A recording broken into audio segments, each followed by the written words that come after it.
اسلام آباد کی طرف مارچ کرنے کا بھی ہمارا یہ ہے کہ اس تحریک کو ہم ختم نہیں ہونے دیں گے۔ اگر اس ملک میں انصاف ہے کہیں پہ، اس ملک کا سب سے بڑا انصاف فراہمی والا ادارہ سپریم کورٹ ہے اور قومی اسمبلی ہے، تو ہم اس کے پاس جائیں گے، وہاں جائیں گے اور وہاں پرامن طریقے سے اپنا احتجاج ریکارڈ کریں گے۔ کیا سی ٹی ڈی کو آپ غیر مسلح کر سکتے ہیں؟ کیا آپ ہمیں یہ ایشورٹی دے سکتے ہیں کہ اس کے بعد کوئی بھی لاپتہ فرد جو ہے نا فیک انکاؤنٹر میں مارا نہیں جائے گا؟ تربت میں مذاکرات کے نام پر بالاچ کے خاندان کو آپ سے بھیجا میں رکھا گیا۔ جب فیصلہ کیا گیا لانگ مارچ کا، تو لانگ مارچ کے جو شرکاء ہیں ان کو دھمکیاں دی گئی، ان کے گھر پہ کالز آئیں، جو فیمیلز ہمارے ساتھ تھے ان کے گھر میں کالز آئیں، اور اس کے بعد جو ہے نا راستے میں کئی کنٹینرز رکھے گئے، ڈیتھ اسکواڈ کے جو کارندے ہیں وہ بھی آئیں اور انہوں نے بھی مختلف طریقوں سے، جیسے غزدار میں، سوراب میں، اور اس کے بعد کلات سے جب ہم آگے نکلے مستونگ کے ایریا میں، وہاں پر بھی اس طرح کے راستے کو بند کیا گیا اور شرکاء کو اکسایا گیا کہ وہ وائلنس کرے، لیکن شرکاء نے پرامن طریقے سے اس مارچ کو جاری رکھا۔ اگر آپ کے خاندان سے کوئی فرد اغوا کیا جاتا ہے اور آپ کے سامنے اس کو ریاستی کارندے اٹھا کر لے جاتے ہیں اور اس کے بعد ایک ایسا سلسلہ شروع ہو جاتا ہے کہ انہی افراد کو عدالتوں میں پیش کرنے کے بعد بھی ان کا فیک انکاؤنٹر کیا جاتا ہے، تو یہ خود ایک حوصلہ ہوتا ہے۔ ہمارے مارچ میں زیادہ تر شرکاء لاپتہ افراد کے لواحقین ہیں، تو ان میں زیادہ تر عورتیں ہیں، بچے ہیں۔ ظاہر سی بات ہے اب مرد تو اس مارچ کا زیادہ حصہ نہیں بنیں گے، اور کئی خاندان ایسے ہیں، جیسے ہمارے پاس نیو کہان کے مری ٹرائب کے اتنے زیادہ خاندان موجود ہیں جہاں ان کے گھر میں مرد بھی نہیں ہیں کہ وہ آ کر اس مارچ میں شامل ہو جائے۔ ان کے ساتھ ان کے 12 یا 13 سال کے بچے ہیں بس، اور کوئی نہیں ہے۔ تو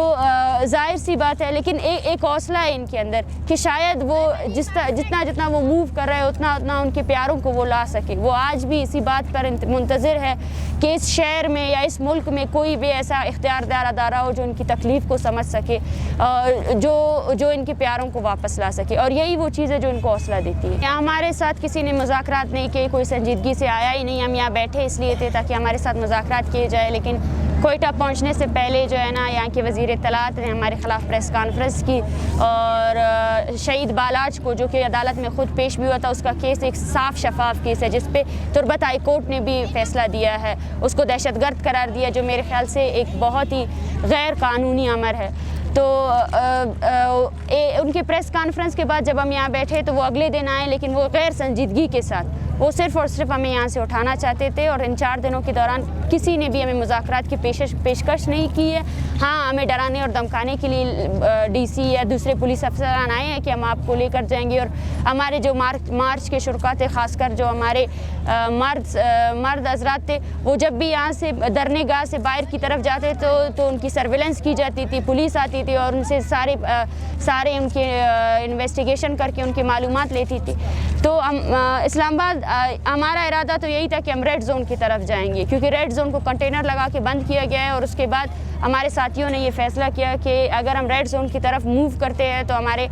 مارچ میں جتنے شرکاء، خواتین اور بچے، ان پر تشدد کا بھی ہمیں امکان تھا، کیونکہ ریاست ہر حالت میں اس مارچ کو ختم کرنا چاہتی ہے، چاہے اس میں جتنے لوگ ہیں وہ زخمی ہو جائے، ان کی جو حالت ہو۔ تو ہم اس حکومت کو، اس ریاست کو یہ موقع نہیں دینا چاہتے ہیں۔ یہ تحریک ان لوگوں نے بہت محنت سے، بہت کوشش سے یہاں لے کر آئے ہیں۔ یہاں ایسے خاندان موجود ہے جو 10 سال سے بھی ان کے پیارے اغوا تھے، انہوں نے کسی کو کچھ نہیں پتا تھا۔ آج اس بالاچ کے خاندان اور اس تحریک کی وجہ سے ان کو حوصلہ ملا ہے اور وہ آئے ہیں۔ ہم نہیں چاہتے کہ ہم ان کے حوصلوں کو جو ہے نا حکومت کے ہٹ درمی، حکومت کے تشددانہ رویوں کی وجہ سے